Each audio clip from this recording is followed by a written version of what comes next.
Ni hao, y'all. Why are you laughing? I'm Natalie, and I'm the Chinese Southern Belle. I grew up in Smyrna, Georgia. How many of y'all are from the South? All right, that's wonderful. Sometimes I'm the only one. It feels a little bit weird. I can't wait for peach season. Any other peach lovers? Fried peach pie, cobbler, peach cobbler, I love it. So I'm going to share a little bit about myself and about the Buddha da Bubba stories of how I got here. Now you might be thinking, what is a Chinese Southern Belle? Do you think it's me speaking Chinese with a Southern drawl? Like ni hao y'all? Maybe it's me liking grits and collard greens. How about great food and great hospitality? We have that in common, both in the Chinese and Southern tradition. How about me playing a mean game of ping pong? So my parents did their best in navigating and helping us balance the best of both worlds. And there are a lot of commonalities. I mean, in Chinese and Southern tradition, the values around working hard, eating whatever's on your plate or on your lunch tray, all right? Those are all things that we shared in common, all right? Also about remembering your heritage and where you come from, for better or for worse, right? So those are all things that were swirling around me as I was growing up in Smyrna, Georgia. Now, my parents immigrated from Taiwan, and there's actually a lot that's similar to Georgia. It was hot and humid and a lot of farms.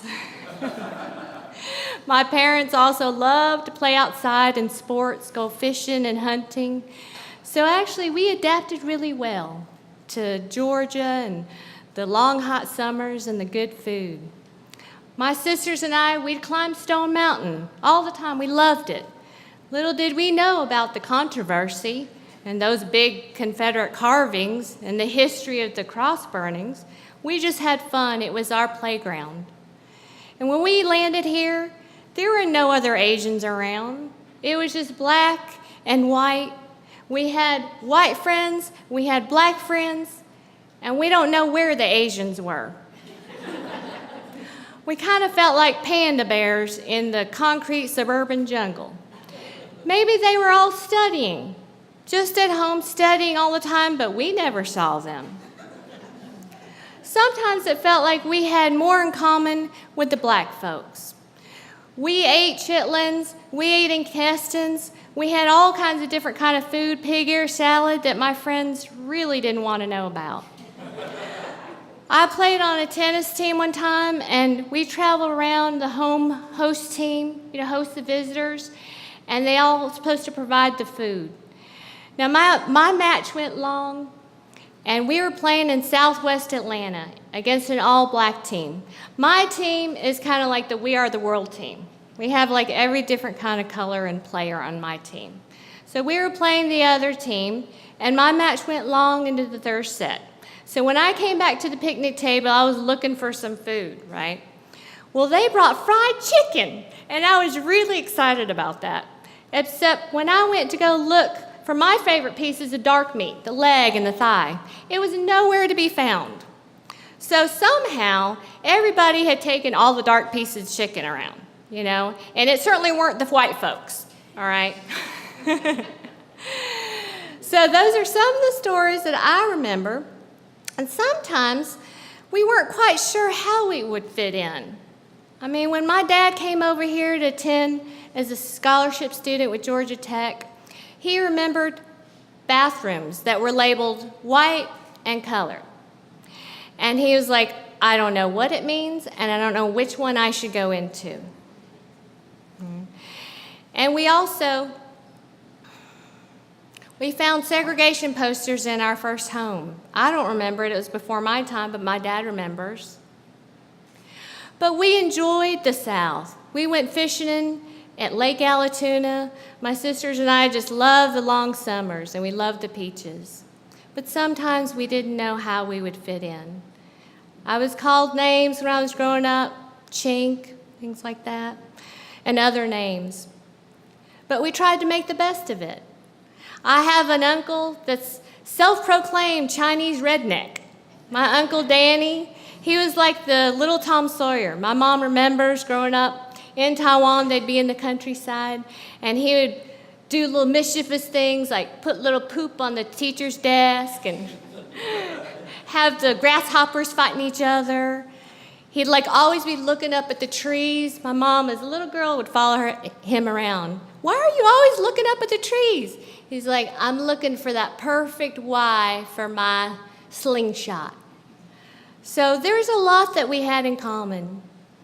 But being Southern, it's not as simple as saying y'all. We have a history, we have a people, we have the food, which is great to celebrate. But the good, bad, and the ugly, that's what it's all about. Being Chinese, it's also more than eating fried rice and lo mein as well. So being Chinese Southern Belle is a little bit more complicated.